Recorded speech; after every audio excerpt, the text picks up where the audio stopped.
What's going on, Aces? Welcome back to the channel. I hope that all of you are enjoying your Throwback Thursday as much as I am. I want to cover one of my favorite all-time movies, Coming to America. Okay, Eddie Murphy is one of the greatest comics of our generation, perhaps of all time. And he said that he created this movie, he co-wrote it to combat all of the negative images that Black men had in the media during that time. This movie came out June 29th, 1988. And if you remember way back in the day, Eddie Murphy was on Saturday Night Live. And then after he left the Saturday Night Live, he became a huge movie star, starring in the Beverly Hills Cop series. And I'll do some of those later if you guys want.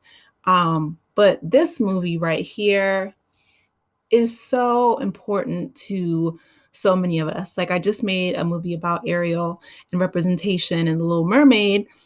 But this movie, in the fictional, kingdom of Zamunda, which is hilarious, starring James Earl Jones. But it showed Africans as wealthy and competent and regal for the first time ever in mainstream Hollywood. So with that being said, let's go ahead and get into the movie commentary.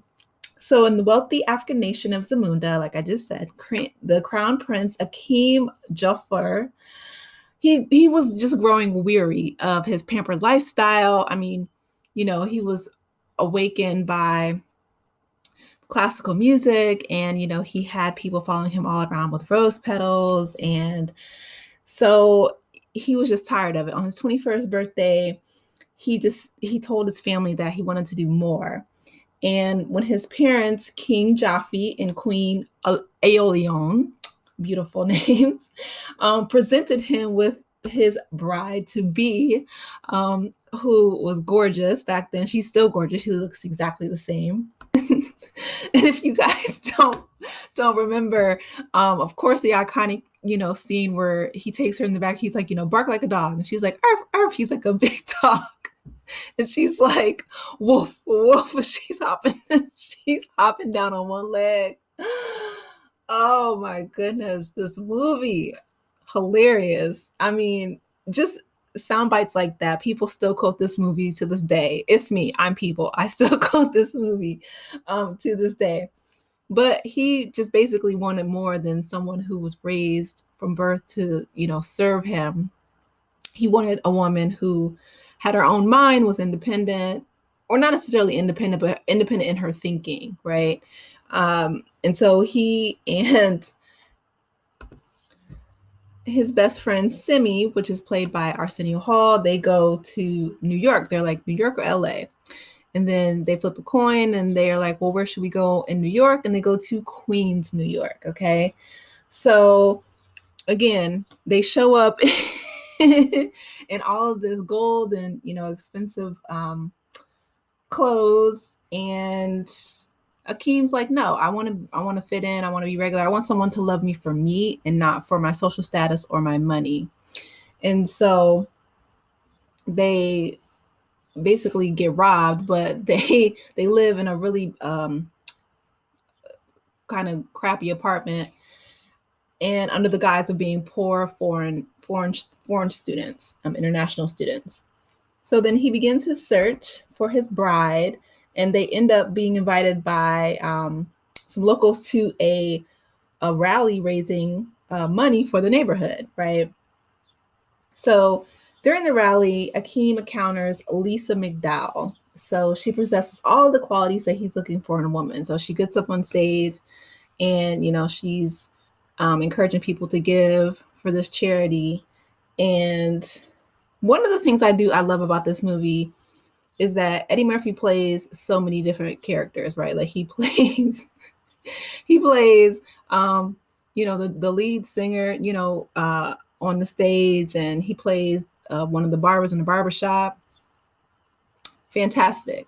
Like his comedic range is so impressive, and I think that this was his introduction to his later work in like The Nutty Professor and things like that.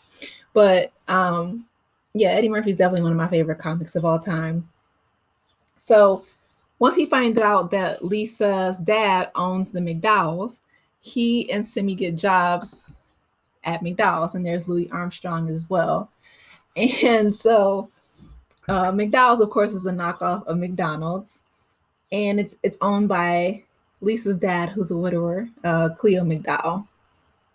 So he attempts to win her love by, trying to, of course, get in there and knock off her boyfriend, who is heir to the Soul Glow, to the Soul Glow corporation, which in the 80s, the Jerry curls were real big back then. So, just let your soul glow. And his family, oh my goodness. So Eric LaSalle and his family, his character's name is Daryl Jenkins, but his family owns Soul Glow. And I'm telling you, when they go over Lisa's dad's house and they're all sitting on that couch and they all stay in the couch, I hollered. Like, that mess was hilarious. So anyway, the whole story is about him trying to win Lisa's heart and go through all these, crazy, obnoxious situations, right? So they go out to a club, they're trying to, they go to different games. Like Akeem goes to the barbershop where he meets, everybody, all the barbers. And this is, of course, Eddie Murphy and Arsenio Hall in their prosthetics.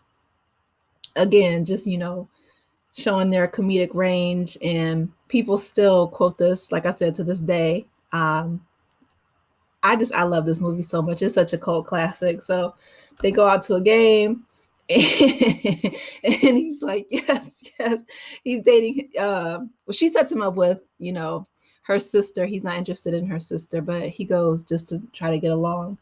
But yeah, he ends up, of course, getting into all kind of trouble and situations. And then his family comes over after they get a note from Simi just saying, that Akeem has kind of lost his mind because he wants to live in squalor. And Simi is used to the good life, being best friends with the prince. And Akeem is ready to really denounce his crown in order to win the heart of the woman that he loves. And so, King Jafar and his wife, they come over to the U.S., try to get their son and talk some sense into him. And they end up, Lisa is heartbroken because she finds out that, Akeem lied to her the whole time. And this was after she dumped Daryl because she found out that he's a liar. She was really heartbroken.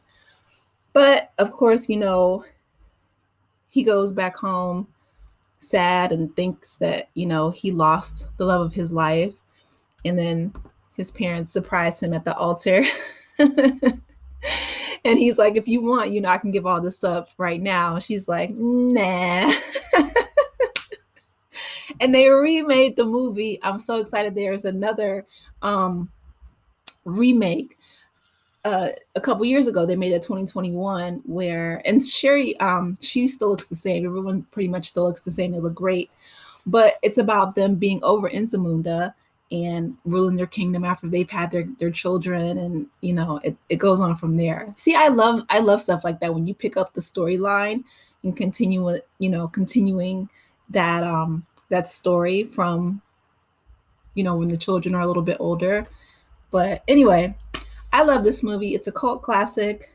Again, I just really enjoy Throwback Thursday, going back through some of my favorite films as I grew up as a kid.